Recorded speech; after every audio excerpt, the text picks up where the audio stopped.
Selamat pagi, shalom, salam damai teman-teman semua. Bersyukur ya kita bisa masih punya waktu, menyumbangkan waktu untuk bertemu lagi, merenungkan firman, memuji namanya. Dan ya bersyukur ya kita juga di long weekend yang asik ini juga kita juga masih bisa menyempatkan untuk datang ke kebaktian kita hari ini ya. Memang kebaktian ini juga perlu ya, seperti olahraga bagi kita ya. Kita jangan sampai kita melepaskan olahraga kita, apapun itu bentuknya ya. Iman, mental kita, bahkan spiritual kita yang paling penting.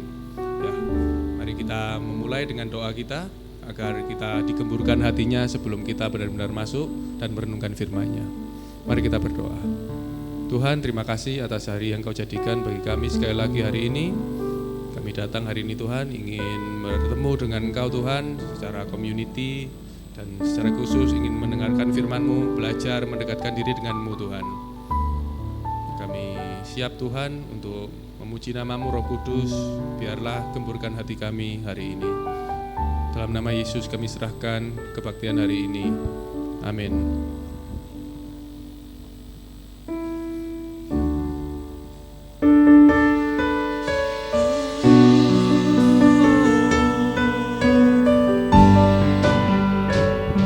Waktu-Mu Tuhan yang terbaik bagi kami.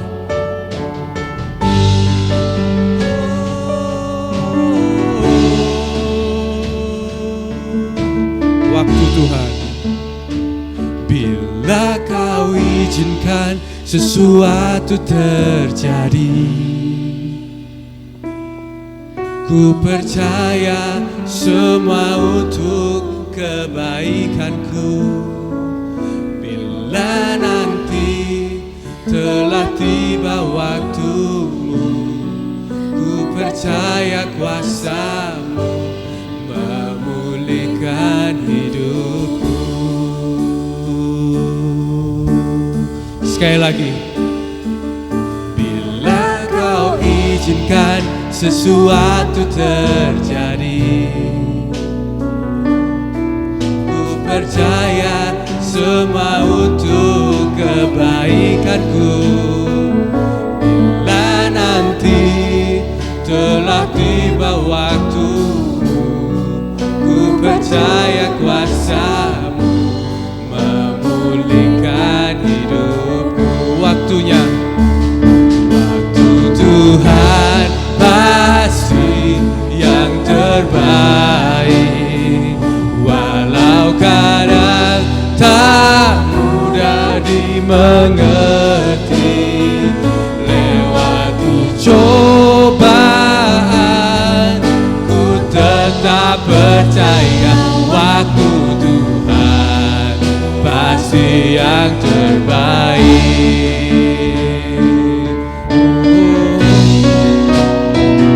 Bila Kau izinkan sesuatu terjadi, percaya semua untuk kebaikanku. Bila nanti telah tiba waktu-Mu, ku percaya kuasa-Mu memulihkan hidupku. Waktu Tuhan, waktu Tuhan pasti yang terbaik. Walau kadang tak mudah dimengerti, lewati cobaan ku tetap percaya waktu Tuhan pasti yang terbaik. Waktunya Tuhan, waktu Tuhan pasti yang terbaik. Walau kadang tak mudah dimengerti, lewati cobaan ku tetap percaya waktu Tuhan pasti yang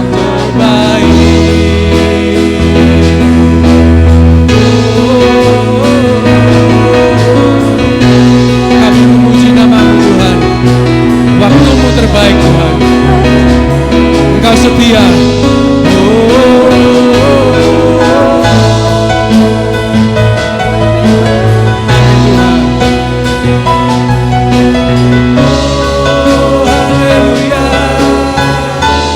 Mari jemaat, bangkit memuji namanya. Oh, waktu Tuhan pasti yang terbaik. Walau kadang tak mudah dimengerti, lewati cobaan ku tetap percaya waktu Tuhan pasti yang terbaik. Waktu Tuhan pasti yang terbaik. Walau kadang tak mudah dimengerti, lewati cobaan ku tetap percaya waktu Tuhan pasti yang terbaik. Lewati cobaan ku tetap percaya waktu Tuhan pasti yang terbaik. Sekali lagi para jemaat.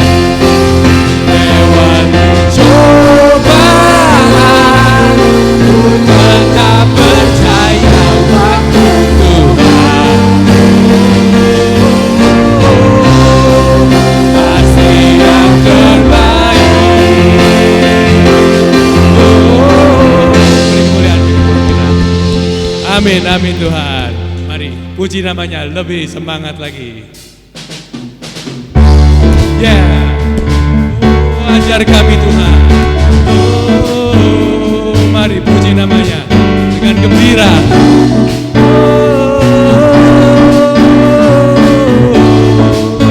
Oh, ajar kami Tuhan. Ajarku berdiam dekat di hatimu saat ku berpaling, temukan cintamu. Sana kau menanti untuk bawaku lagi sekutu dalam damai yang sejati. Oh,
Amin, amin, amin.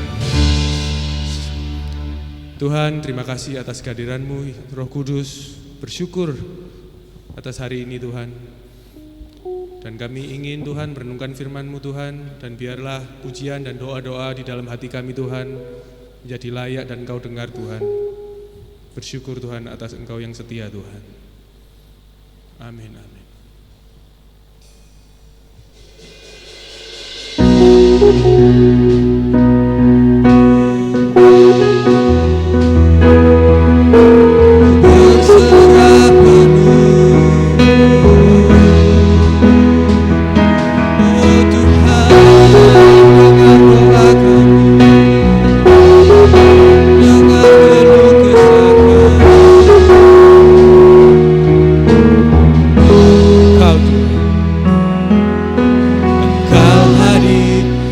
Setiap langkahku,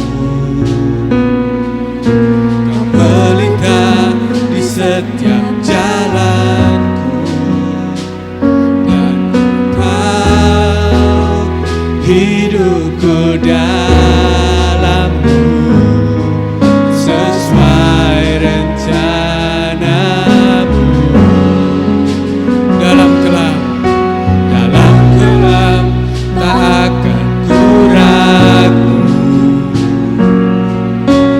dalam badai takkan ku goyah, dan Kau dalam kesesakan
Engkau jalan dan pelita kami Tuhan. Hadir dalam setiap jalan kami Tuhan. Hadir untuk menyelamatkan, hadir untuk memenangkan jiwa kami Tuhan.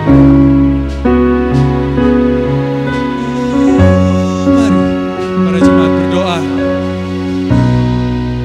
Berdoa di dalam hati masing-masing para jemaat. Apa yang ingin kita serahkan? Ku berserah penuh. Apa yang ingin kita serahkan secara sepenuhnya? Utarakan kepada Tuhan kita. Bersyukur Tuhan, Engkau setia menerima segala yang kami miliki, kelemahan, kekurangan Tuhan, dan kami ingin menyerahkan segalanya Tuhan. Mari jemaat serahkan. Ku berserah penuh, ku berserah penuh. Yesus, Kaulah Tuhan, Kaulah keselamatanku. Berserah, ku berserah penuh, ku berserah penuh. Yesus, Kaulah Tuhan, Kaulah kemenanganku. Serahkan sekali lagi. Ku berserah penuh, ku berserah penuh. Yesus, Kaulah Tuhan, Kaulah keselamatan.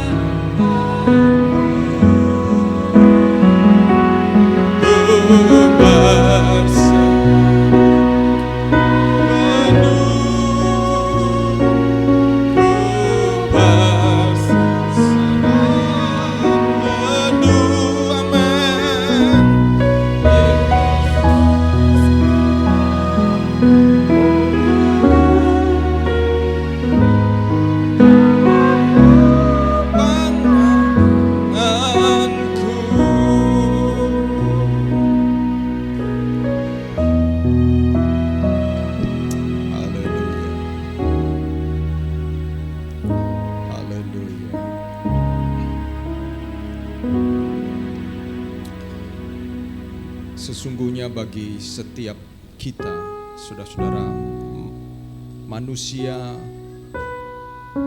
pada dasarnya sulit untuk berserah. Karena manusia ingin punya kontrol. Saudara dan saya akan merasa tenang, merasa aman kalau saudara seolah-olah punya kontrol, tahu apa yang akan terjadi.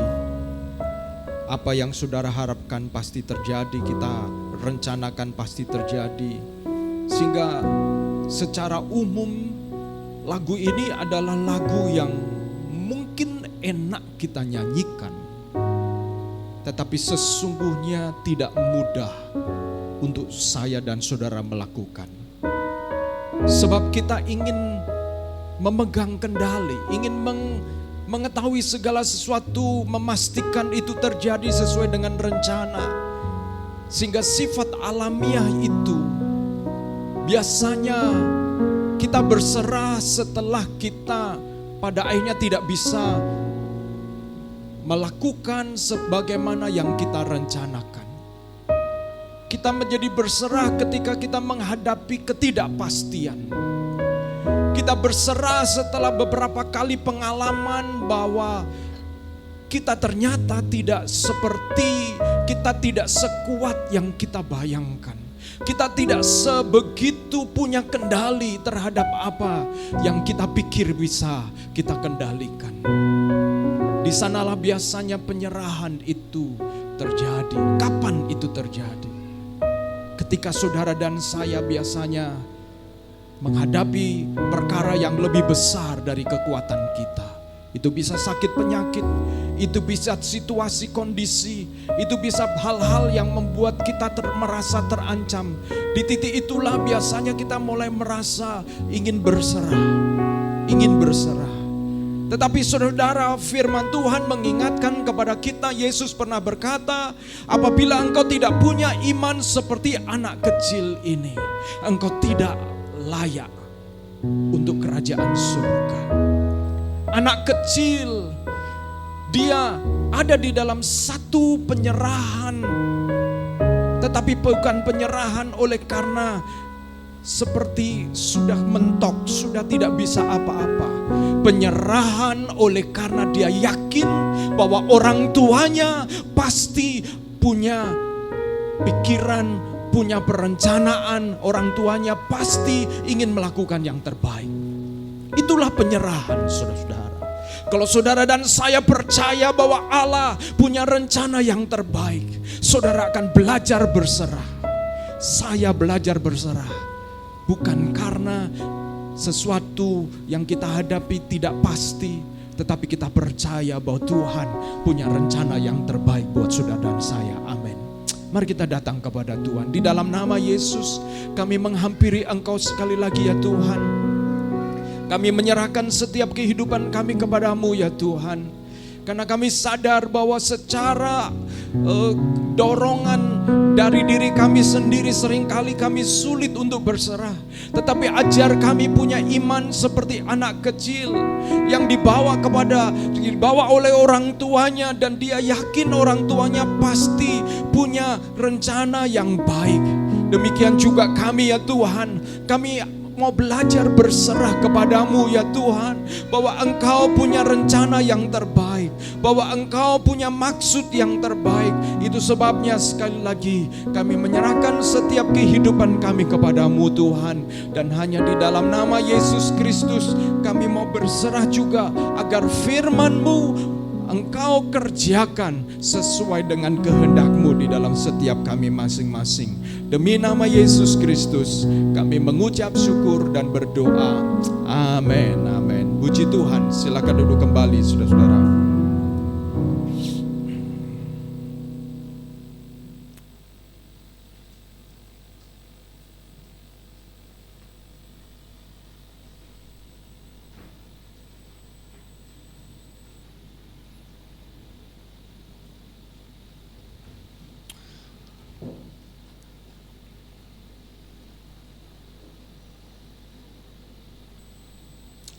Oke.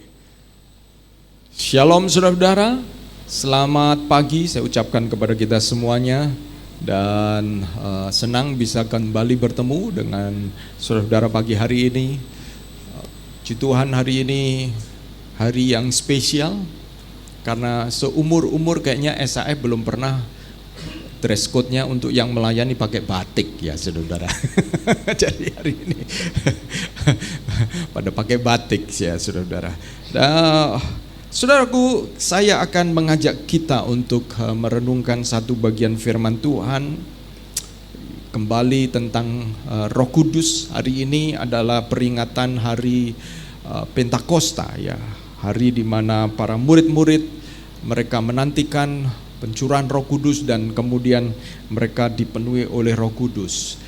Saudara-saudaraku, Roh Kudus adalah oknum atau pribadi dari tiga pribadi, yaitu Allah Bapa, Allah Anak, dan Roh Kudus. Di mana Roh Kudus di dalam kehidupan orang percaya itu mengambil peran yang sangat penting. Itu sebabnya pagi hari ini saya ingin sampaikan renungan yang saya beri judul Roh Kudus, sumber kehidupan baru dalam Kristus. Roh Kudus, sumber kehidupan baru. Saya akan coba dulu slide-nya. Oke, ternyata jalan. Puji Tuhan. Saudara-saudaraku, kehidupan orang Kristen itu bukan sekedar merupakan perubahan perilaku, terjadi perubahan perilaku. Tetapi perubahan hati yang keluar melalui perilaku oleh Roh Kudus. Jadi saudara-saudara, kita akan belajar tentang apa itu kehidupan baru. Dalam dunia yang dipenuhi dengan ambisi, target pencapaian, dan hiruk pikuk digital. Saudara-saudara, kalau saudara buka sosmed, buka hal yang berhubungan dengan digital, ada begitu banyak berita. Kalau saudara-saudara benar-benar membaca, mempelototi, saudara-saudara, kadang-kadang kita merasa seperti tinggal di sebuah negara yang bicara preman, hampir tiap hari berita tentang preman, saudara-saudara. Saudara pelaku usaha yang kemudian kadang-kadang berurusan dengan hal-hal tersebut. Dan macam-macam berita yang negatif yang membuat kita menjadi semakin merasa kurang aman dan kurang nyaman, saudara-saudara. Dan bukan hanya itu saja, tetapi saudara-saudara, dalam perjalanan hidup kita, di sekitar kita juga ada orang-orang yang kita jumpai, bukan hanya mereka dipenuhi dengan ambisi, tetapi mereka juga lari dan bersembunyi dari kenyataan hidup. Ada orang-orang yang berlari dan bersembunyi dengan kenyataan hidup melalui berbagai macam hal.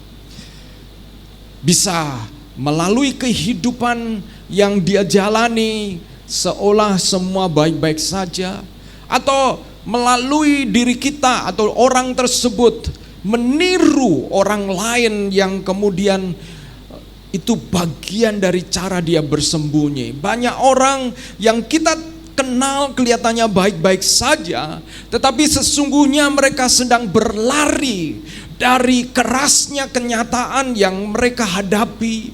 Dan pada akhirnya kemudian mereka merasa untuk sesaat aman. Berapa waktu yang lalu ketika sebuah perusahaan kain yang cukup besar, Sritex, kolaps. Dan ternyata pada tahun 98 peristiwa ini sebenarnya sudah mulai terjadi, dan ketika dilakukan penyehatan yang kemudian bisa kembali. Lalu saudara-saudara, saya coba salah satu yang saya amati dari analisa saudara-saudara, bicara tentang bisnis family atau bisnis keluarga, family business, saudara-saudara. Bagi saudara-saudara yang berada di dalam family business, saudara mungkin mengenali apa yang saya sampaikan, di mana biasanya bisnis keluarga yang dimulai dari orang tua atau kakek atau engkong kita, dimulai mereka sebagai orang-orang yang memulainya dengan sederhana. Ada yang membuka bisnis di pasar atau di tempat-tempat yang dimulai dengan sederhana. Mereka betul-betul save money, betul-betul menabung, benar-benar mereka menghindari penampilan-penampilan atau gaya hidup, pembiayaan terhadap gaya hidup yang melebihi dari apa yang mereka ingin simpan dan memperbesar modal, saudara-saudara. Dan di dalam analisa terhadap family business, saudara-saudara, ketika bisnis tersebut makin besar, tetapi karena punya anak-anak, sehingga satu bisnis yang kemudian anaknya lebih dari satu, akhirnya harus dibagi. Dan ketika dibagi, porsinya menjadi makin kecil. Dan di sanalah biasanya, saudara-saudara, kenapa generasi ketiga dari family business adalah generasi yang sangat rawan. Mengapa? Karena mereka sudah tidak pernah melihat bagaimana susahnya. Karena mereka adalah generasi ketiga. Mereka tahu hanya menikmati gaya hidupnya.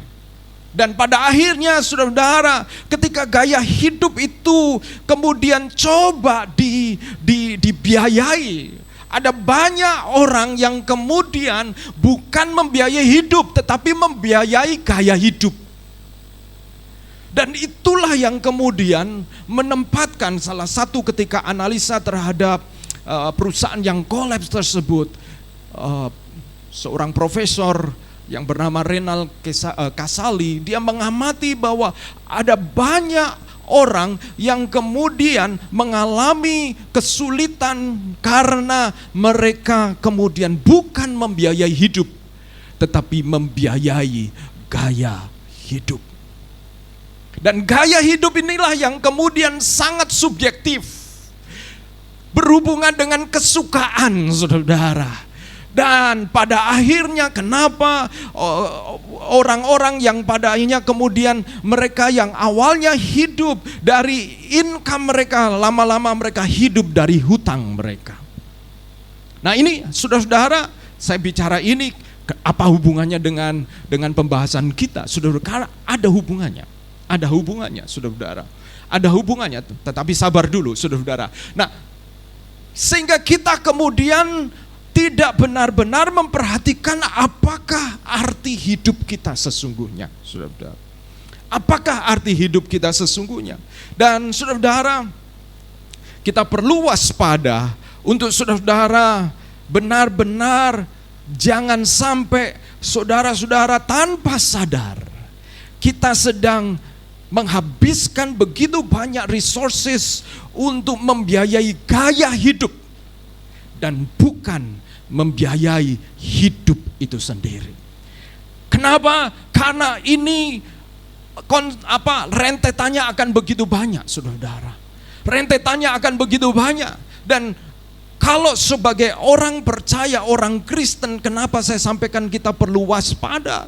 Karena saudara-saudara tanpa sadar apa yang menjadi peringatan oleh Tuhan Yesus, tanpa sadar kita kemudian ternyata hidup di dalam apa yang sedang diperingatkan oleh Tuhan Yesus. Nah, saudara-saudara, di dalam Yohanes pasal 3 ayat 15, seorang yang bernama Nikodemus mencari Yesus malam-malam dan bertanya satu pertanyaan tentang bagaimana seseorang bisa masuk ke dalam kerajaan Allah. Nikodemus adalah seorang yang sangat beragama. Dia kaum dari Sanhedrin, orang yang sangat mengerti Taurat Tuhan. Tetapi dia masih menanyakan bagaimana caranya masuk ke dalam kerajaan Allah. Itu berarti apa? Itu berarti dia juga sedang bertanya apakah yang dia lakukan akan membawa dia masuk ke dalam kerajaan Allah. Padahal dia adalah seorang yang sangat beragama, saudara-saudara. Dan jawaban Yesus di dalam Yohanes pasal 3 ayat 5 mengatakan begini, jika seorang tidak dilahirkan dari air dan roh, ia tidak dapat masuk ke dalam kerajaan Allah. Jika seorang, kata jika itu berarti syarat, saudara-saudara. Apabila ini tidak dipenuhi, maka yang berikutnya juga tidak akan terjadi. Saudara-saudara, Yesus tidak sedang berbicara tentang agama, tapi dia sedang berbicara tentang kelahiran kembali. Sebuah hidup baru yang dikerjakan oleh Roh Kudus, saudara-saudara. Hidup baru yang dikerjakan oleh Roh Kudus. Yesus berbicara, kamu tidak mungkin masuk kerajaan Allah apabila kamu tidak dilahirkan oleh Roh, saudara-saudara. Dilahirkan oleh Roh. Apa itu? Dilahirkan oleh Roh, saudara-saudara. Tapi sebelum apa itu dilahirkan oleh Roh, apa sih kepentingannya kerajaan Allah, saudara-saudara?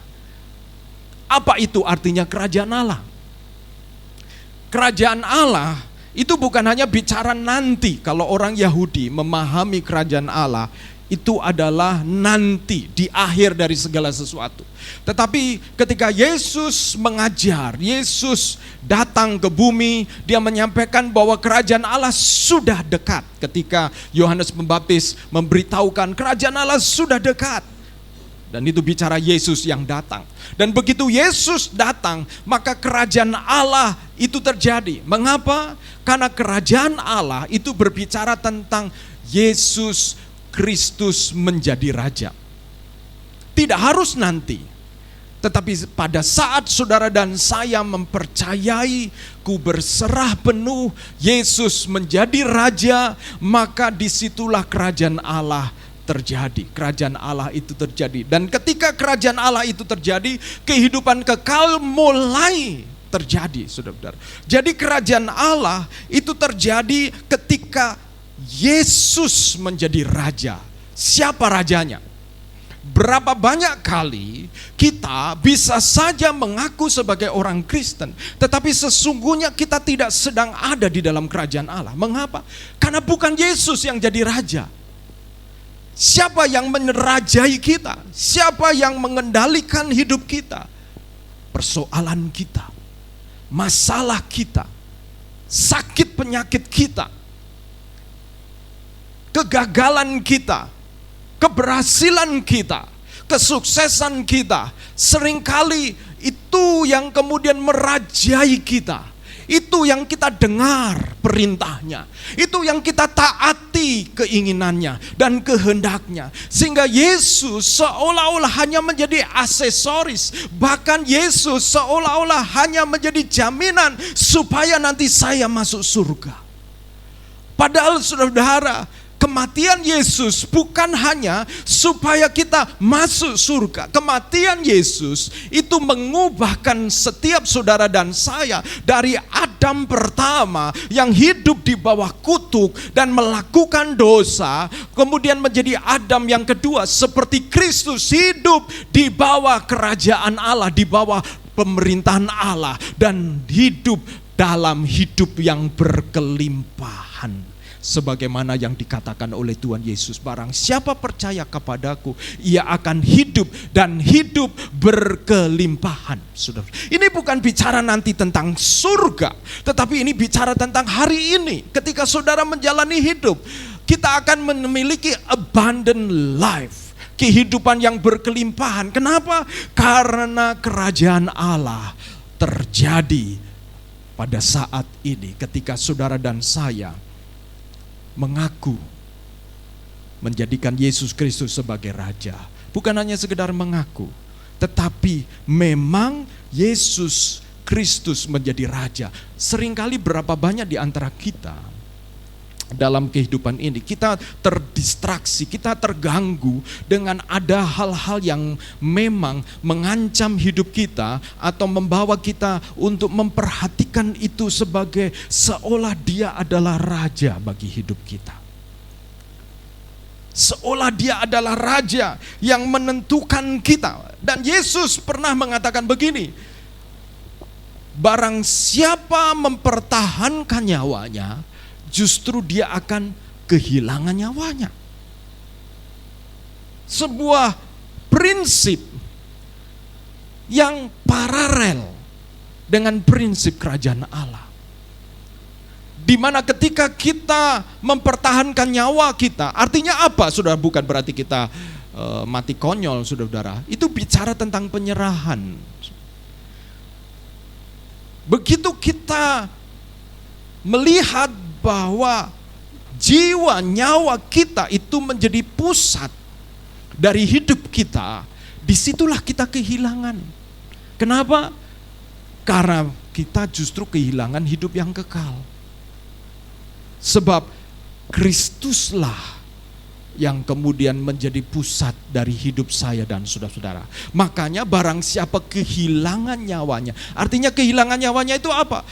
Barang siapa menyerahkan jiwanya dan bukan menjadi hak kita lagi, tetapi itu kita serahkan menjadi hak Kristus, maka disitulah justru kita memiliki hidup yang kekal, saudara-saudara. Jadi, saudara-saudara, ini sebuah pemahaman yang akan menolong saudara-saudara untuk melihat secara paralel, secara berkesinambungan, berkelanjutan. Nah, ini saudara-saudara, coba perhatikan dalam Titus pasal 3 ayat 4-7 mengatakan begini, saudara-saudara.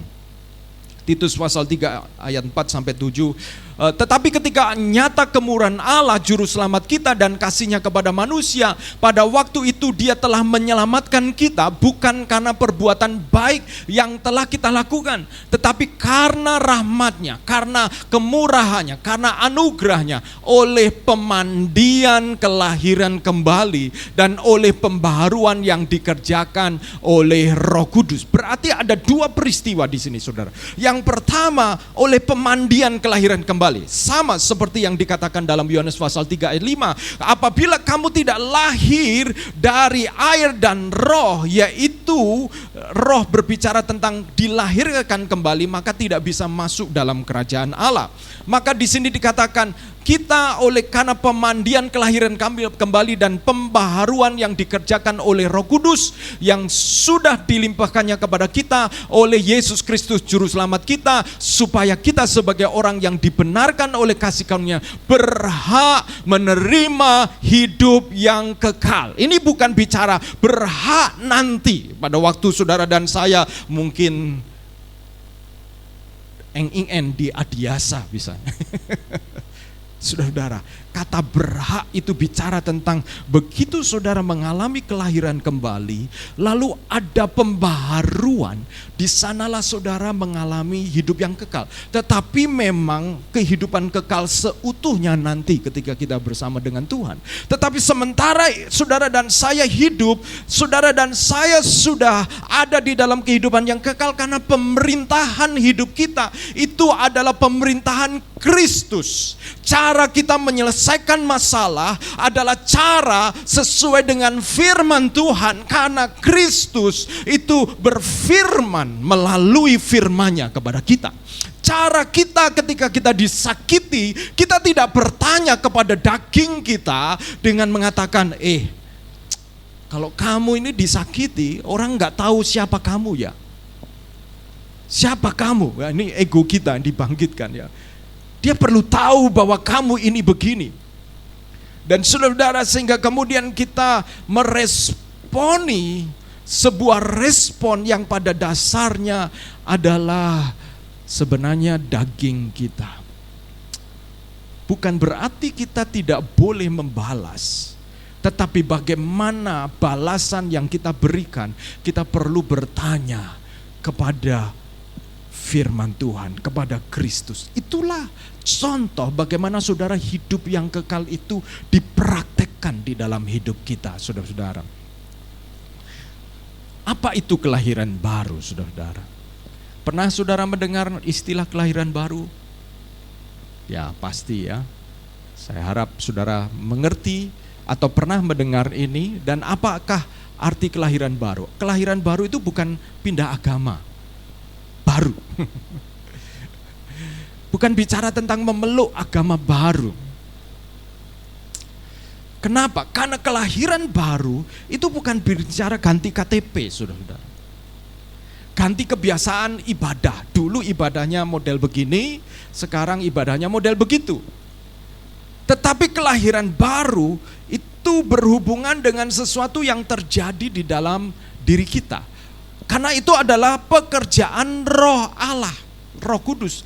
Dikatakan lahir oleh Roh tadi. Dilahirkan oleh Roh. Jadi itu sebuah pekerjaan Roh Kudus.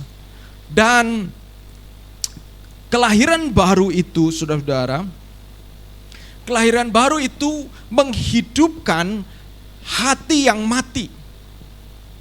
Dan kemudian menanamkan kehidupan Kristus di dalam diri kita, yang pada akhirnya saudara dan saya menjadi beriman, percaya kepada Kristus.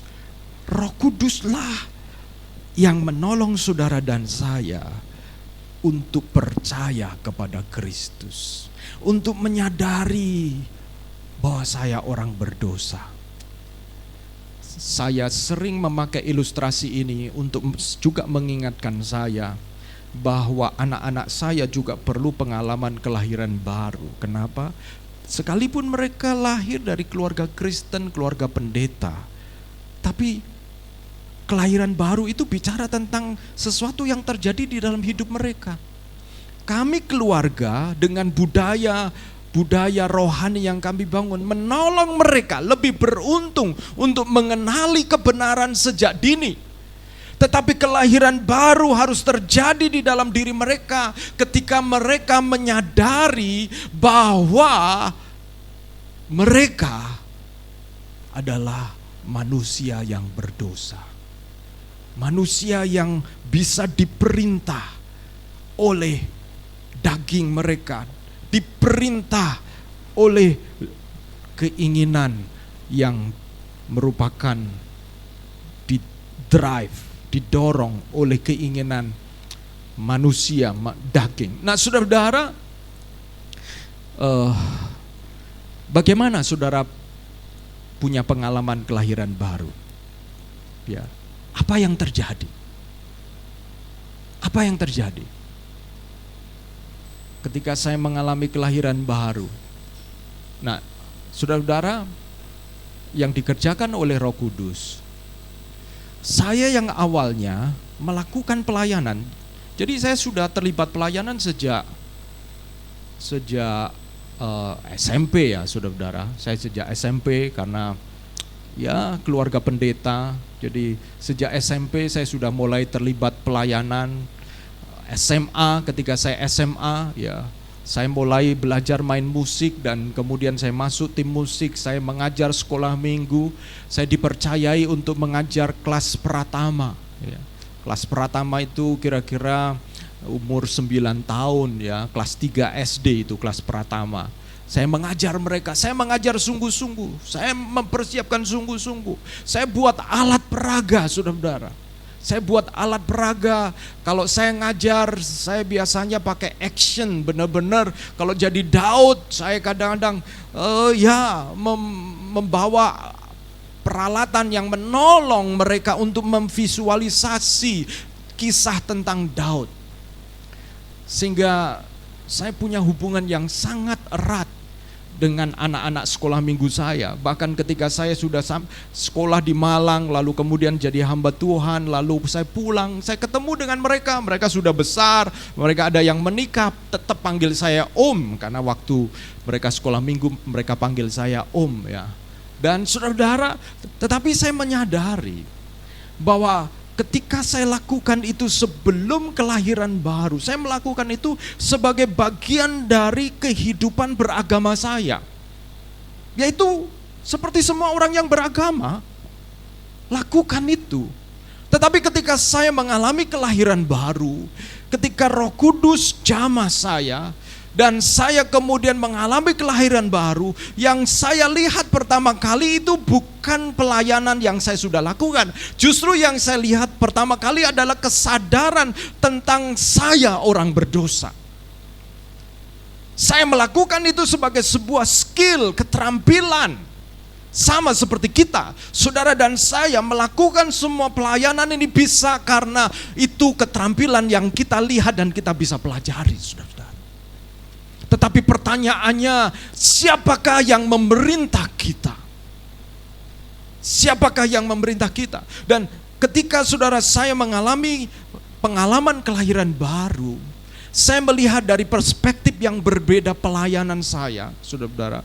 Pelayanan saya, kehidupan saya, dan saya mulai melihat, saya awalnya tidak mau jadi pendeta, saudara-saudara. Kenapa? Kebetulan ayah saya ini suka merintis gereja. Sehingga, dan saya anak pertama, saya pokoknya kebagian susahnya aja ya, bagian susahnya. Misalnya kalau saudara-saudara sedang merintis usaha, lalu saudara punya anak pertama, kemungkinan anak pertama adalah bagian dari penderitaan saudara-saudara. Nanti kalau sudah lebih mapan, anak kedua atau bahkan anak ketiga, kalau sebelumnya mungkin ditolong oleh bidan, yang berikutnya naik level ditolong oleh dokter, gitu ya, saudara-saudara. Ya. Nah, saudara-saudara, saya melihat karena ayah saya suka membuka gereja baru 2 tahun di satu tempat, pindah lagi ke tempat yang lain. Dan akhirnya, saudara-saudara, yang dialami oleh saya sebagai anak pertama, ya pengalaman merintis. Sama seperti kalau saudara merintis usaha, semua save money, apa-apa diatur sedemikian rupa. Dan saya ada pengalaman-pengalaman yang kurang menyenangkan seperti itu bagi saya, saudara. Misalnya, saya ingin sepatu baru karena sepatunya udah rusak. Jawaban orang tua saya mengatakan, berdoa. Oke, berdoa. Tapi hari ini sepatunya udah mau jebol nih, saudara. Tapi ya udahlah. Pengen teman-teman punya sepeda, saya ingin punya sepeda. Ayah saya bilang, Wan, berdoa. Sehingga saya merasa menjadi seorang hamba Tuhan itu adalah seorang yang sulit menyenangkan anak-anaknya. Ya, saudara, saya mengatakan saya nggak mau jadi orang tua yang nanti kalau anak saya minta sesuatu lalu saya jawabannya apa? Berdoa. Karena nggak bisa langsung membelikan. Itu gambaran saya ketika saya kecil. Sehingga kemudian apalagi saya kecil sakit-sakitan, saudara-saudara. Saya kecil banyak sakit. Mungkin karena anak pertama lalu dulu perintisan, sehingga saya masih terlalu baby, sudah diajak keluar malam untuk pelayanan, saudara-saudara. Kadang-kadang dengan ayah saya naik sepeda begitu ya, ibu saya dibonceng naik sepeda, padahal masih baby, sehingga mungkin kena angin malam yang menyebabkan saya tidak terlalu kuat ya. Saya banyak sakit waktu kecil.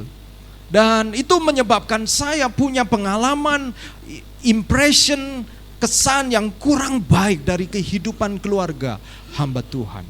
Dan saya mengatakan saya tidak mau jadi pendeta. Terlalu susah, ya, terlalu susah.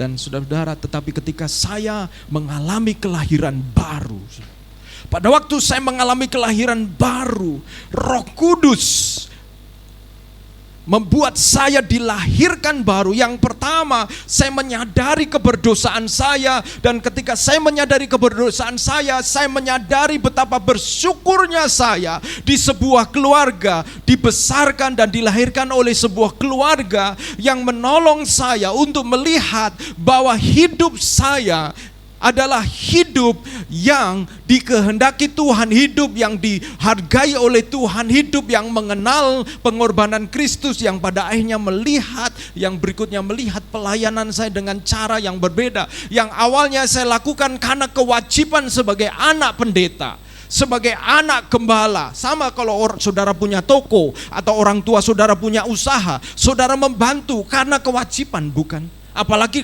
dapat uang saku, saudara melakukan karena kewajiban. Dan itu sama seperti dalam tanda kutip, kalau seorang anak pendeta bisa jadi membantu orang tuanya, karena itu dalam tanda kutip usaha orang tua pada waktu itu. Tetapi ketika saya dilahirkan baru, saudara, saya melihat anak-anak sekolah minggu yang saya ajar dengan cara yang berbeda, saudara. Saya melihat anak-anak sekolah minggu dengan lebih, bukan hanya sekedar kewajiban supaya mereka bisa menangkap firman Tuhan, tetapi saya melihat mereka sebagai anak-anak yang benar-benar saya pastikan mereka mengenal Tuhan Yesus sejak dini. Bahkan kami ada pelayanan di daerah lokalisasi yang awalnya saya kalau pergi ke tempat itu saya rasa bagaimana, tetapi saudara, Roh Kudus memperbarui hati saya untuk melihat itu dengan belas kasihan, dengan kasih. Itu yang terjadi sehingga hati saya dihidupkan, kehidupan Kristus. Seperti Paulus, bagiku hidup adalah Kristus dan mati adalah keuntungan. Secara bertahap saya mulai melihat bahwa kehidupan menjadi hamba Tuhan, kalau Tuhan memang panggil saya, biarlah Tuhan saja yang berkehendak. Saudara-saudara, saya ingat ketika saya lulus SMA, saya masih ngotot, Tuhan, saya okelah nanti Tuhan, pokoknya saya kuliah dulu. Saya ingin kuliah di bidang kesehatan karena waktu kecil sering sakit ya. Pokoknya saya kuliah dulu. Setelah itu Tuhan mau bawa saya untuk membantu pelayanan sebuah gereja. Okelah Tuhan. Jadi saya melakukan tawar-menawar dengan Tuhan. Tapi saudara-saudara, sampai pada satu titik saya seperti, Tuhan ini sudah mau lulus Tuhan. Kalau saya nggak mengerti keputusan apa yang saya harus buat, ini jadi membingungkan. Jadi saya mengatakan begini, Tuhan, kalau Engkau memang betul panggil saya, Tuhan tunjukkan kepada saya yang menyebabkan saya sadar bahwa jalan itu tidak pernah saya bisa tempuh. Yang kedua, kalau Tuhan panggil saya, Tuhan tunjukkan nilai saya. Waktu itu namanya eptanas ya saudara-saudara. Nilai saya memuaskan. Saya minta dua hal itu. Dan benar saudara-saudara, dua hal itu Tuhan jawab. Dan ketika Tuhan jawab dua hal itu, saya tidak bisa mengelak. Saya mengikuti panggilan Tuhan.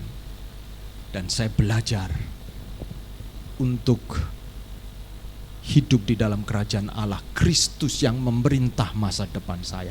Keselamatan bukan sekedar apa yang dilakukan oleh Allah bagi kita, tetapi apa yang dilakukan oleh Allah di dalam kita. Jadi keselamatan bukan bicara tentang reward yang nanti kita akan dapat, atau Kristus di masa lalu yang telah mengerjakan pengorbanan untuk saya dan saudara-saudara. Tetapi keselamatan juga berbicara tentang apa yang dilakukan oleh Allah di dalam diri saudara dan saya. Ketika saudara ada persoalan, ketika saudara ada keputusan yang sulit, izinkan Tuhan mengerjakan sesuatu di dalam hidup kita, karena itulah bagian dari keselamatan yang saudara dan saya hidupi, saudara-saudara. Sehingga saudara dan saya bisa punya pengalaman yang disebut pembaharuan, seperti yang saya kisahkan, di mana saudara dan saya akan mengalami pembaharuan, dan pembaharuan itulah yang menolong kita untuk kemudian menjadi semakin bergairah di dalam Tuhan. Jika Anda memulai tapi tidak tekun menjalani, bagaimana Anda sampai tujuan?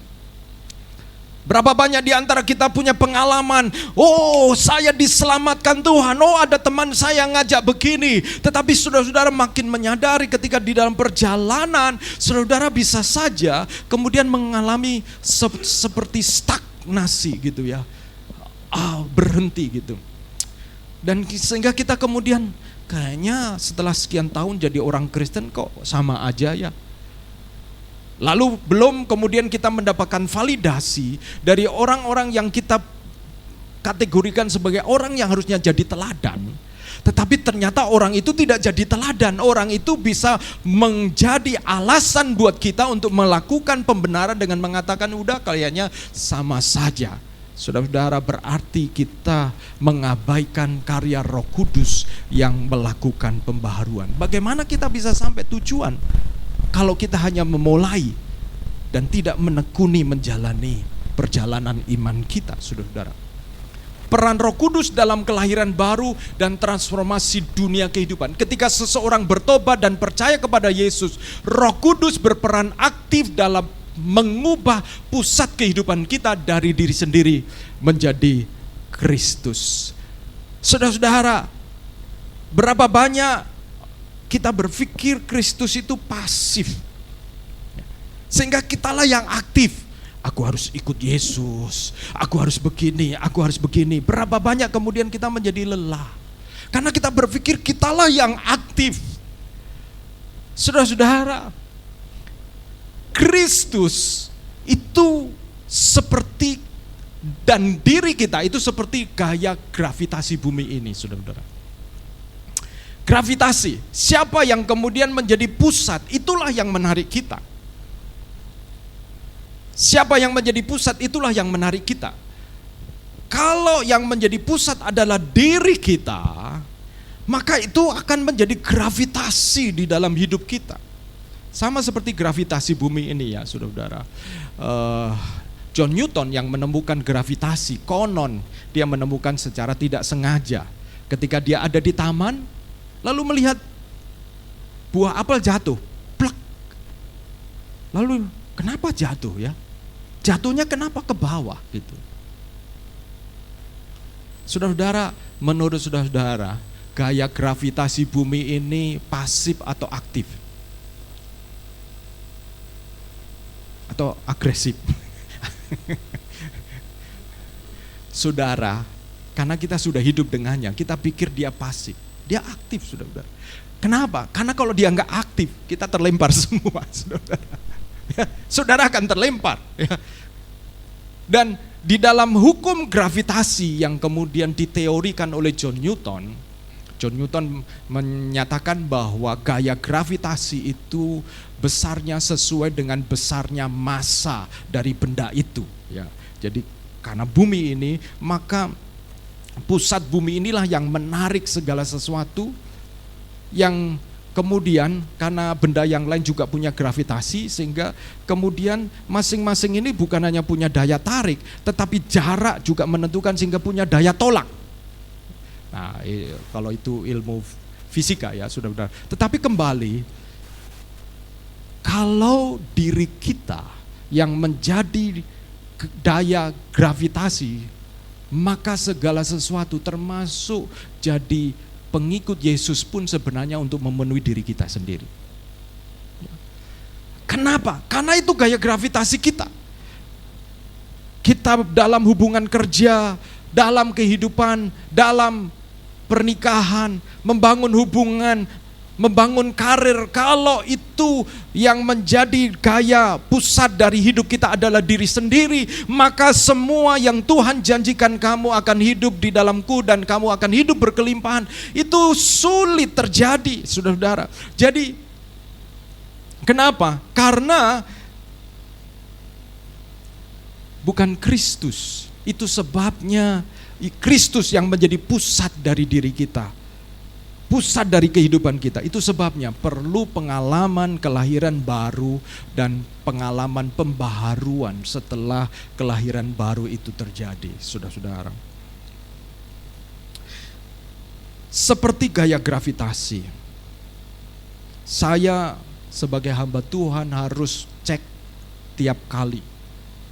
Berapa, ya sama seperti kita punya mobil ya, saudara-saudara. Ya, semua yang kita hidupi ini kan, sekalipun kita hidup di dalam hidup yang kekal, tetapi yang kita pakai ini tidak kekal. Semua yang tidak kekal punya hukum tunduk kepada yang tidak kekal, saudara. Tubuh saudara dan saya tidak kekal, betul. Sehingga kita harus cek tiap kali. Hati kita, semua kita, ini jangan berasumsi 5 tahun lalu saya begitu rohani, sekarang juga tetap rohani. Belum tentu, saudara. Kalau kita nggak cek, maka kita tanpa sadar, kita mulai beralih dari berpusat kepada Kristus, kemudian berpusat kembali kepada diri kita sendiri. Kenapa? Karena musim kehidupan kita itu bisa membuat kita digoyahkan, dan pada akhirnya diri kita kembali yang menjadi pusatnya. Saudara-saudara, saya menggambarkan ini karena ada beberapa aspek di dalam hidup kita, yaitu pusat kehidupan kita itu kalau berpusat pada diri sendiri, maka kemudian yang sana adalah Kristus sebagai pusatnya, itu adalah kerajaan Allah. Orang yang berpusat kepada diri sendiri, hidupnya, tujuan hidupnya adalah kepuasan diri, sukses secara duniawi. Kenapa? Karena perlu pengakuan. Karena perlu kita diakui. Pak, bukan hanya pengakuan, itu kebutuhan. Oh, benar saudara-saudara. Itu bukan berarti kita ikut Tuhan lalu kita menjadi miskin, bukan. Tetapi saudara-saudara, itu hanya berbicara tentang ketika Kristus yang menjadi pusat kita, maka kita apa yang kita lakukan, termasuk ketika saudara dan saya terkena masalah sekalipun, saudara-saudara dan saya kita mentok. Saudara-saudara, kadang-kadang saya ini ya ada masalah-masalah di dalam ya kadang-kadang di dalam pelayanan begitu ya saudara-saudara. Sudah semuanya dijalankan dengan baik. Samalah kadang-kadang seperti seorang tentara ya. Tentara itu kalau nembak itu harus 2, yaitu harus benar dan tepat. Benar dan tepat. Artinya itu benar itu cara pegang senapannya, kemudian kita membidiknya, begitu, harus benar. Harus benar. Tetapi kan belum tentu, sekalipun kita sudah benar, itu kan tepat, betul ya? Karena ada faktor-faktor yang lain membuat tepat. Dan dalam kehidupan kita, kadang-kadang kita sudah melakukan yang benar. Tetapi belum tentu hasilnya seperti yang kita harapkan. Tepat, saudara. Tepat. Dan disitulah kita perlu Roh Kudus, saudara. Perlu Roh Kudus untuk menolong kita ketika apa yang kita sudah lakukan benar, tetapi hasilnya tidak tepat. Bukan berarti apa seperti ya udah gagal begitu. Roh Kudus menolong saudara dan saya untuk pada akhirnya mengetahui bukan hanya soal benar saja, tapi bisa jadi ada hal yang Tuhan sedang bentuk di dalam diri kita. Mungkin sasaran itu tidak tepat, tapi sebenarnya ketika sasaran itu tidak tepat, sebenarnya tepat menembak diri kita sendiri.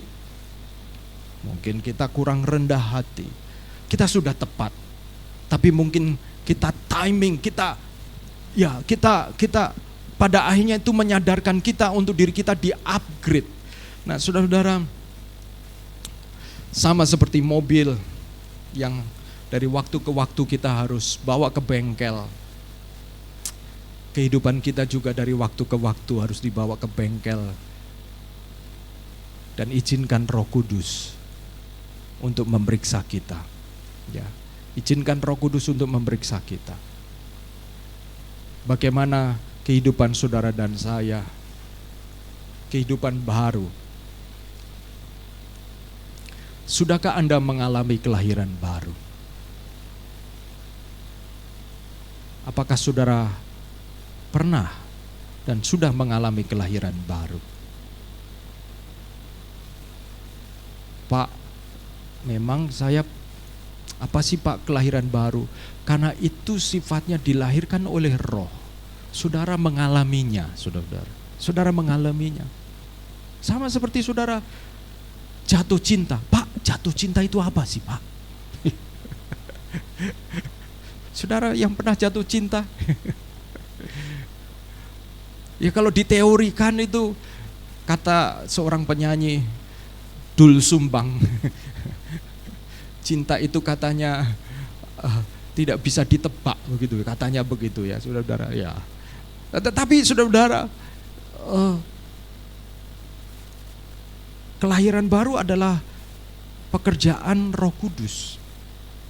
Yang kita lakukan adalah berserah, menyadari, dan izinkan Roh Kudus membukakan mata kita terhadap perkara-perkara, hal-hal yang memang itu perlu kita serahkan. Apakah Kristus sedang memerintah hidup Anda? Ataukah masalah yang sedang menguasai dan memerintah hidup kita? Ataukah hal-hal yang lain yang membuat seolah-olah Kristus menjadi kecil? Kenapa? Karena memang kita seolah tidak melihatnya. Tetapi saudara-saudara, ketika kita menyerahkan diri dan Kristus menjadi daya gravitasi kita, maka segala sesuatu revolves around Him, akan tertarik kepada Dia. Kapan itu terjadi? Saudara dan saya belajar menyerahkan semua itu, kekhawatiran, ketakutan, persoalan. Bukan berarti kita tidak menanganinya, bukan. Penyerahan itu berbicara tentang kita kembali mengizinkan Kristus menjadi daya gravitasi itu sendiri dalam hidup kita. Roh Kudus siap dan bersedia menjamah Anda. Maukah Anda dijamah oleh Roh Kudus? Apakah Anda sedang mengalami pembaruan oleh Roh Kudus? Saudara-saudaraku, mengapa kadang-kadang saya terdorong untuk melakukan sesuatu yang mungkin baru, ya bukan karena hanya barunya, tapi saya mengingatkan diri saya sendiri. bahwa apa yang baru kalau itu didorong oleh Tuhan mengajar saya untuk semakin berserah kepada Tuhan. Minggu depan akan ada dibuka KTB Family buat orang-orang yang lebih senior ya, lebih senior. Gereja ini dimulai dengan orang-orang yang muda. Dan saya sempat berpikir, ya gereja ini akan selamanya seperti ini. Ya, orang-orang muda. Tapi dalam perjalanan ketika saya berjumpa dengan orang-orang yang mungkin relatif tidak muda, dan mereka merasa membutuhkan pelayanan, membutuhkan komunitas, saya sempat seperti somehow agak neglect ya, agak udahlah ini bukan fokus kami. Fokus kami kepada orang-orang muda. Pelayanan kampus coba diaktifkan. Tetapi ketika itu berulang, saya bertanya, yang jadi raja itu kamu atau Kristus? Kamu punya planning seperti itu dengan berbagai macam pemikiran dan perhitungan, tetapi yang menjadi raja Kristus atau kamu? Dan waktu saya sadar, ya, Kristus kan mati buat semua orang.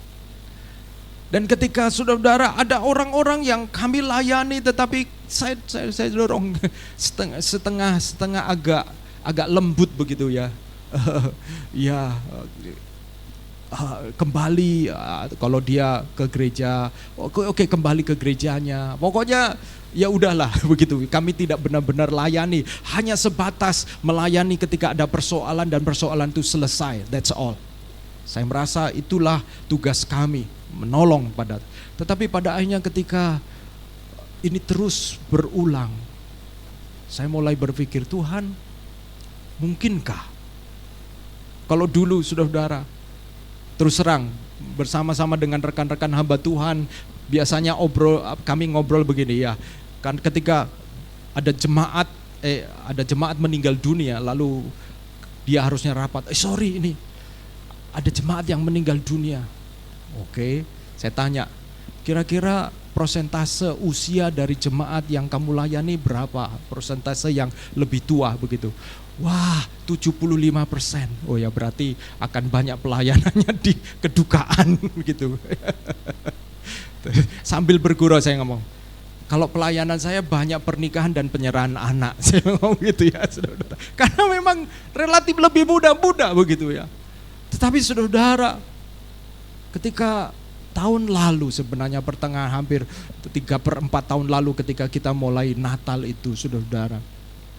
Dan di situ ada kesempatan-kesempatan. Saya ingat ketika COVID ada satu keluarga yang kemudian mereka ingin bergabung, tetapi pada akhirnya saya dengan lembut mengatakan kepada mereka, saya bisa layani satu keluarga ini, tetapi saya nggak tahu apakah kalian akan merasa betul-betul bisa gitu, saya nyambung atau bagaimana gitu ya saudara.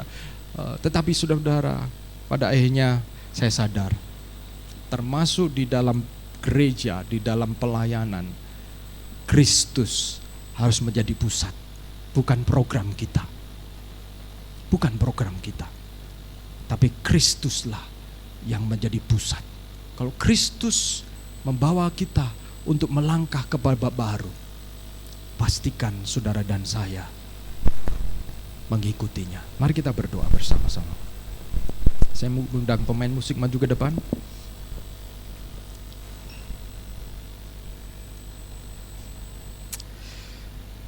Saya mengajak kita menyanyikan lagu ini, saudara-saudara, pujian ini.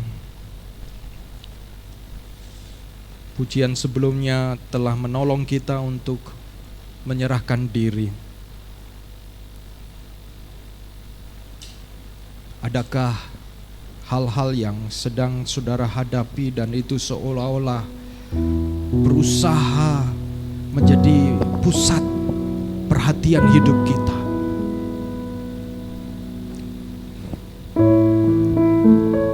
Bisa saja itu persoalan, masalah. Bisa saja itu harapan-harapan yang tertunda. Ada hal-hal yang lain yang berusaha mengambil alih untuk menjadi pusat dari hidup kita. Tapi siang hari ini saya mengajak saudara-saudara sekali lagi datang kepada Kristus dan berkata, Tuhan, saya mau belajar untuk menyerahkan ini kepadamu Tuhan. Izinkan Roh Kudus memperbarui komitmen kita. Izinkan Roh Kudus memperbarui perspektif kita.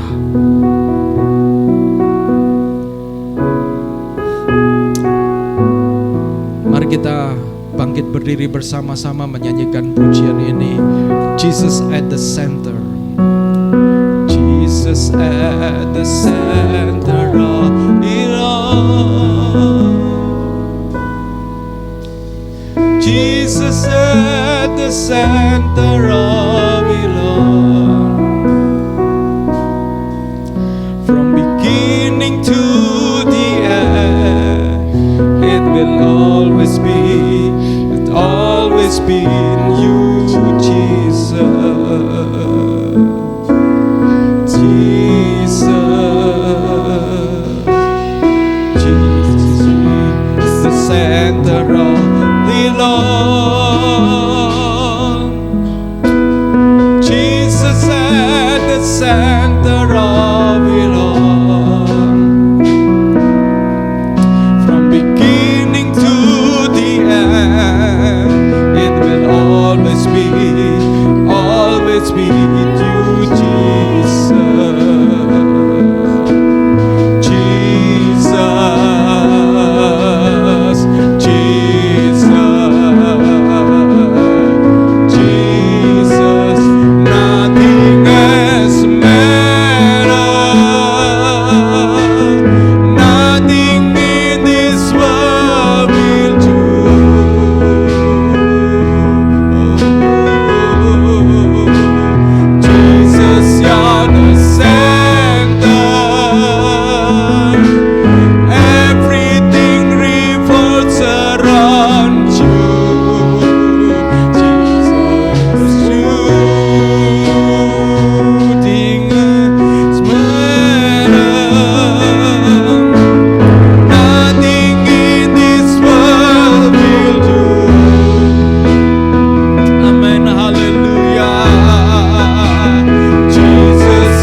Pujian ini mengajak kita untuk menaruh, sebenarnya bukan menaruh, tapi mengizinkan Kristus mengambil alih hidup kita, sehingga melalui pekerjaan Roh Kudus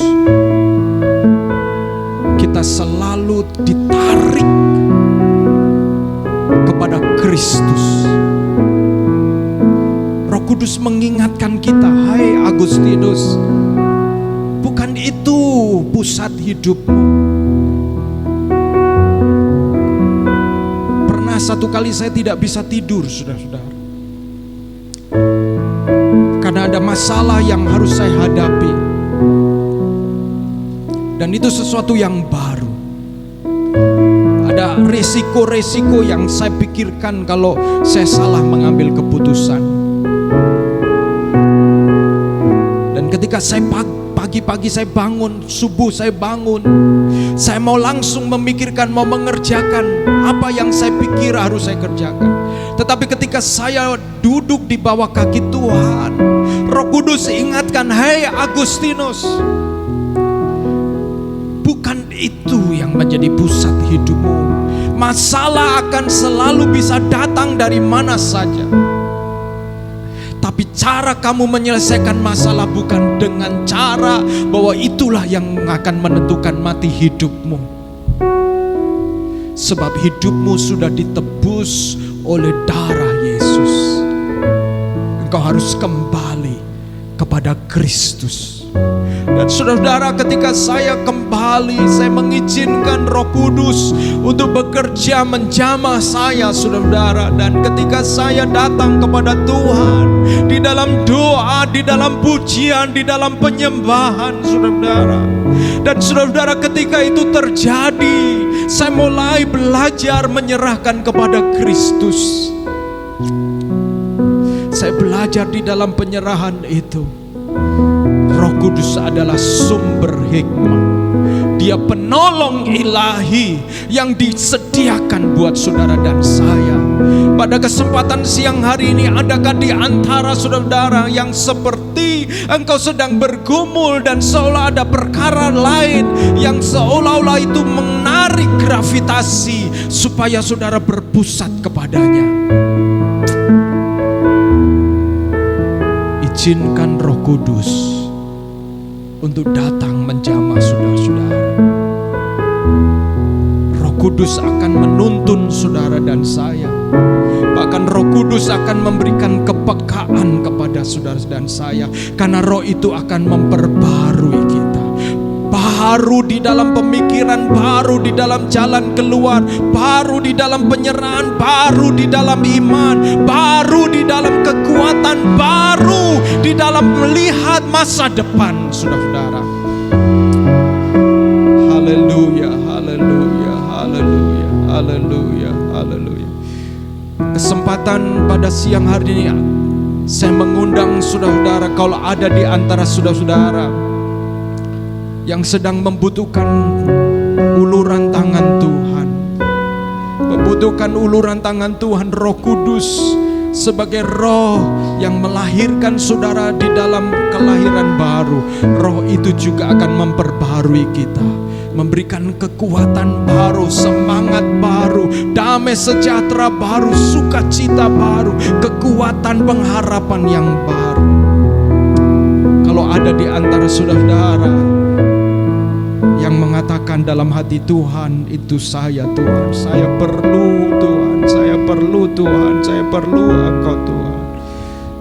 Saya mengundang Engkau dengan kerendahan hati dan kejujuran untuk bisa mengangkat tangan. Kalau ada di antara saudara yang pernah seperti yang saya alami, saya sangat membutuhkan Engkau Tuhan.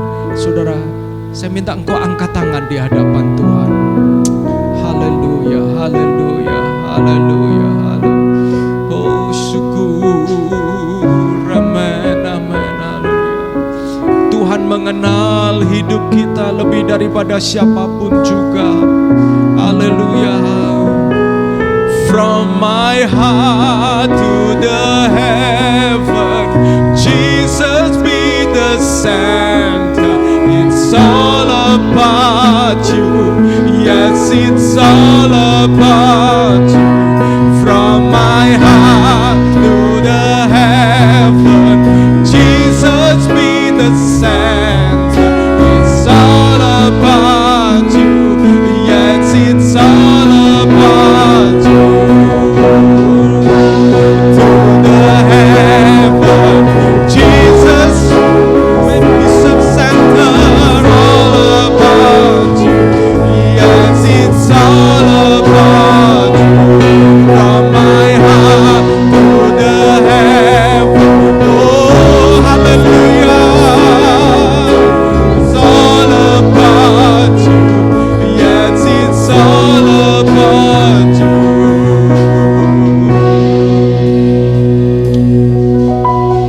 Jesus be the center of my life. Jesus be the center of my life. From beginning to the end, and there'll always be you, Jesus. Jesus, Jesus, Jesus, Jesus, amen, hallelujah, Jesus.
saudara-saudara yang ingin didoakan, saudara datang kepada Tuhan dengan penuh penyerahan. Hampiri Tuhan, hampiri Tuhan. Dia ada di tengah-tengah kita. Dia mengerti engkau lebih dari siapapun juga. Apa yang kau pikirkan, apa yang kau takutkan, apa yang berusaha menjadi gravitasi di dalam hidupmu, mari kita datang kepada Tuhan. Bapa di dalam surga, siang hari ini Engkau ada di tengah-tengah kami Tuhan. Engkau melihat kami, Engkau mengenal kami. Dan saat ini kami mau berdoa supaya Tuhan Engkau menolong kami. Roh Kudus yang telah dicurahkan, biarlah roh itu akan menolong setiap kami untuk kami diperbaharui sekali lagi Tuhan. Biarlah Engkau Kristus yang menjadi pusat kehidupan kami Tuhan. Kami mau berdoa, kiranya Tuhan Engkau menolong.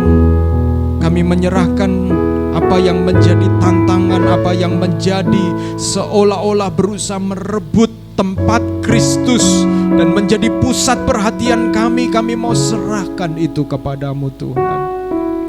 Kalau ada di antara kami yang juga bergumul dengan kesehatan, yang kadang-kadang membuat kami seperti itu menjadi sebuah medan pertempuran, atau tempat kami, pekerjaan kami, atau bahkan kesalahan kami, kegagalan kami, seolah-olah itu selalu menjadi tempat pertempuran kami. Kalah menang ada di situ Tuhan. Kami mau menyerahkan ini kepadamu Tuhan. Kami bahkan berdoa untuk keluarga kami. Keluarga adalah pemberianmu Tuhan, agar kerajaan Allah itu dikerjakan di dalam keluarga kami. Dan kami juga menyerahkan keluarga kami, karena Engkaulah yang menjadi pusat dari keluarga kami, dan bukan sebaliknya ya Tuhan. Kiranya Tuhan Engkau menolong keluarga-keluarga yang ada di SAF ini Tuhan. Pernikahan-pernikahan yang ada di SAF ini Tuhan, kami serahkan kepadamu. Bahkan kami juga berdoa untuk para mahasiswa ya Tuhan. Dan Tuhan juga menolong mereka. Kadang-kadang ketika mereka sudah hampir menyelesaikan kuliah mereka berhadapan dengan masa depan yang kadang-kadang tidak pasti. Dan kadang-kadang itu bisa seolah menjadi daya gravitasi hidup mereka. Kami mau berdoa kiranya Kristus ambil alih. Mereka belajar berjalan bersama dengan Engkau Tuhan. Dan Roh Kudus akan memberikan mereka penghiburan, dan Roh Kudus akan menolong mereka untuk menjumpai Engkau di dalam jalan keluar yang Engkau sediakan. Demi nama Yesus Kristus, kami berdoa buat setiap kami. Amin. Haleluya. Saya serahkan kepada kalian untuk sampaikan doa. Shalom teman-teman. Pertama-tama kami ingin mengucapkan terima kasih Pak Agus buat firman yang luar biasa. Sekarang tiba saatnya kita akan memberikan yang terbaik untuk Tuhan kita. Namun sebelumnya kita mulai dulu dengan doa. Teman-teman, mari kita berdoa. Bapa kami yang ada di surga, Tuhan, terima kasih ya Tuhan atas firman yang telah Kau sampaikan ya Tuhan. Kami percaya Tuhan bahwa Engkau sedang berbicara kepada kami ya Tuhan. Tuhan, biarlah melalui firman hari ini ya Tuhan, kami mengalami pembaharuan, kelahiran baru setiap harinya ya Tuhan. Biarlah hidup kami juga dipimpin oleh Roh Kudus ya Tuhan. Let your Holy Spirit lead our life Jesus. Tuhan, kami juga mengucap syukur ya Tuhan atas apa yang telah Kau percayakan kepada kami. Biarlah persembahan yang kami berikan ini berguna bagi pekerjaan-Mu. Terima kasih ya Tuhan, dalam nama-Mu kami mengucap syukur. Haleluya, amin. Bagi teman-teman yang ingin memberikan persembahan dapat diberikan melalui via transfer ke rekening gereja atau melalui kantong kolekte yang akan diadakan oleh Asyir. Nah, sambil teman-teman memberikan persembahan, saya akan membacakan satu ayat di Kisah Para Rasul 4 ayat 31. Dan ketika mereka sedang berdoa, goyanglah tempat mereka berkumpul itu, dan mereka semua penuh dengan Roh Kudus. Lalu mereka memberitakan firman Allah dengan berani. Nah, kami segenap gereja besar keluarga besar SAF House of Restoration ingin mengucapkan terima kasih bagi teman-teman yang sudah setia untuk memberikan persembahan perpuluhan kepada gereja kami. Sekali lagi kami mengucapkan terima kasih yang sebesar-besarnya. welcome buat bagi semua teman-teman yang baru pertama kali join. Welcome juga teman-teman yang sudah setia hadir atau yang mungkin yang sudah lama tidak hadir. Welcome buat semua teman-teman. Welcome juga buat teman-teman yang join secara online. Besar harapan kami untuk bertemu teman-teman di pertemuan-pertemuan ibadah yang lainnya dan berikut-berikutnya. Dan untuk mengingatkan dan untuk info agar tidak dilupakan, ibadah kita diadakan setiap hari Minggu jam 10 di tempat ini, di tempat ini di Republik Hair Salon lantai 3. Nah, lalu di hari Selasa kita akan ada ibadah minggu kita disertai dengan ibadah Sunday School juga ya. Jadi buat teman-teman yang memiliki anak ponakan bisa join di Sunday School kita di jam dan tempat yang sama. Bedanya di lantai 6 cuma ya tetap sama sih masih ada. Oke, lalu untuk hari Selasa kita akan ada more secara hybrid ya, online dan offline. Untuk more diadakan di tempat ini juga. Di tempat ini atau di lantai 6? Untuk more. Ya kalau nggak di tempat ini ya di lantai 6 ya. Untuk more Moment of Restoration, kami ingin mengundang bagi teman-teman yang memiliki kerinduan hati untuk berdoa bagi beberapa pokok doa, bisa join di more kita setiap hari Selasa jam 19.30. Dan untuk Kamis ini, untuk hari Kamis diadakan KTB yang diadakan di 34, 2 di barat dan 1 di timur, yang diadakan setiap hari Kamis jam 7 atau jam 7.30. Bagi teman-teman yang join KTB bisa kontak teman-teman kita yang sudah join KTB atau ke Pak Agus dan Bu Lili sendiri. Nah, seperti yang tadi sudah disampaikan oleh Pak Agus, kalau hari Jumat ini kita akan mengadakan KTB Family, dan puji Tuhan kita kasih tepuk tangan yuk. Jadi untuk hari Jumat ini kita akan mengadakan KTB Family pertama kalinya jam 7 malam di rumahnya Ko Titi ya di Citraland. Nah, bagi teman-teman yang mungkin pengen kayak my parents want to join gitu ya, atau kayak siapa kerabatnya ada yang mau join gitu, nah bisa langsung kontak ke Pak Agus atau ke Ko Titi juga bisa ya, ke Ko Titi juga bisa. Nah, lalu ada yang spesial di hari Sabtu ini dari teman-teman youth kita, dari teman-teman Rise Up Community. Jadi Rise Up Community hari Sabtu ini akan mengadakan event yang luar biasa, yang judulnya Teman Main Jadi Teman Hidup. Nah, kalau saya baca spoilernya gitu ya, ini kayak intinya itu gimana kita memiliki teman yang sehat gitu, gimana kita avoid from toxic community gitu, nggak cuma relationship tapi community. Benar begitu? Ya benar begitu. Oke, nah jadi buat teman-teman yang memiliki teman-teman juga yang mungkin masih students atau yang mau join di youth ini yang dikhususkan oleh untuk mahasiswa, bisa join di eventnya hari Sabtu ini ya, tanggal 14 jam 6.30 di tempat ini juga di lantai 6 gitu. Untuk info lebih lanjut bisa kontak Yohana dan Gaby dan Yohana. Oke. Sekian pengumuman, saya kembalikan kepada Pak Agus.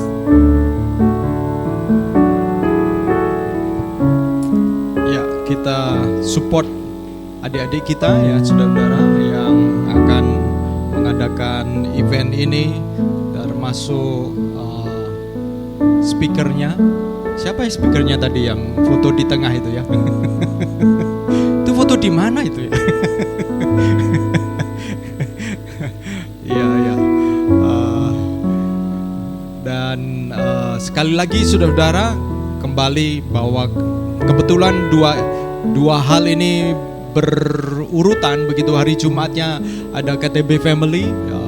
Kalau ada keluarga orang-orang tua kita yang ingin bergabung dan saudara-saudara, please feel free, saya akan berikan undangannya. Kalau saudara ingin minta bantuan saya secara pribadi mengundangnya, I will do it. Saya akan dengan senang melakukannya, karena mungkin bisa jadi saudara sungkan begitu, it's okay. Saya akan dengan senang hati tinggal berikan nomor WA-nya, saya perkenalkan diri atau apapun. Kalau saudara memberikan pengantar, saya akan mengundangnya. Jadi mari kita bangkit berdiri. Demikian juga untuk Rise Up Community hari Sabtu ya, kita doakan supaya diperkirakan ada sekitar ditargetkan 20 sampai berapa? 15 sampai 20 ya, 15 sampai 20 orang akan hadir ya, kita doakan bersama-sama. Mari kita akan akhiri ibadah kita. Saya mengucapkan juga selamat datang buat saudara-saudara yang masih ada di kota. Senang bisa berjumpa dengan saudara-saudara. Kembali senang ketemu dengan Hendra, welcome home ya. April juga ya. Senang ketemu kembali Yohana, para mahasiswa. Semangat ya mahasiswa ya. Ya. Semangat tanggal 14 ya. Oke. Latihan yang baik, latihan rohani yang baik. Demikian juga saudara, mari kita akan doakan ibadah kita dan sepanjang minggu kegiatan yang ada. Haleluya, haleluya. Mari kita akan berdoa. Saya minta tolong Gaby bisa menutup, menyerahkan semua aktivitas minggu depan ini. Kiranya Tuhan menolong dan memberkati semua aktivitas itu dan juga pekerjaan kita. Biarlah Tuhan tolong, Roh Kudus tolong untuk kita ada di dalam rencana Tuhan. Tuhan, terima kasih ya Tuhan untuk setiap penyertaan-Mu pada hari ini ya Tuhan.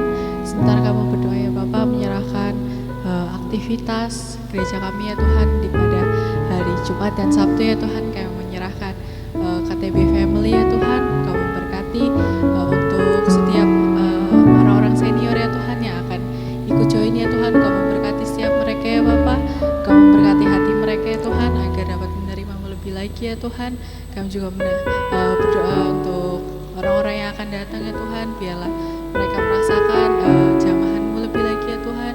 Kami juga mau berdoa ya Bapak, menyerahkan KTB mahasiswa ya Bapak yang akan menggelar acara ya Tuhan.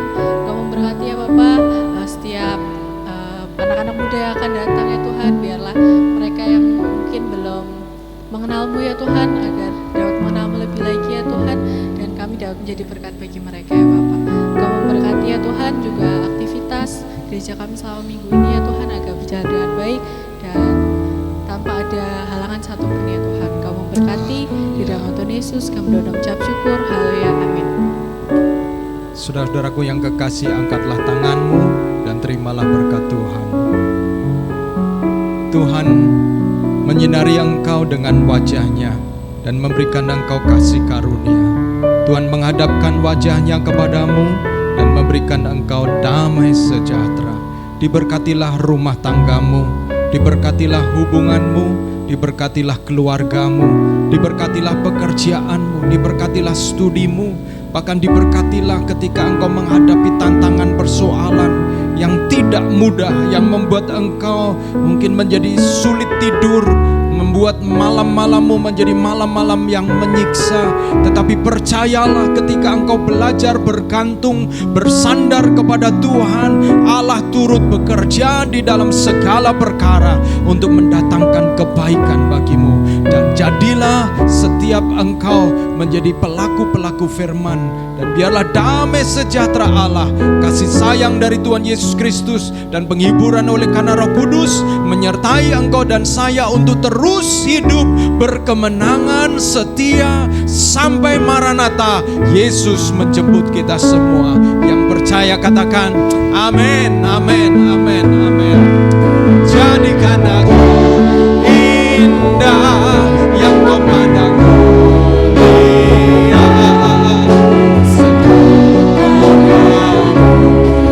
dalam hidupku agar ku berharap hanya kepadamu, taat dan setia kepadamu, Tuhan, amin.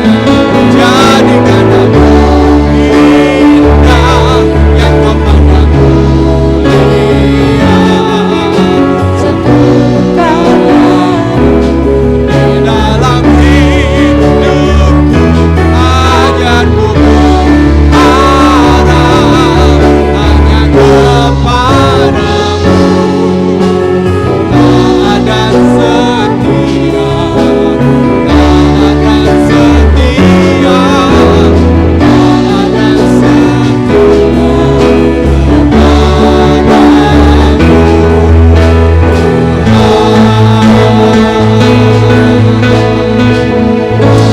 Amin, amin. Selamat siang, happy Sunday semuanya. God bless you.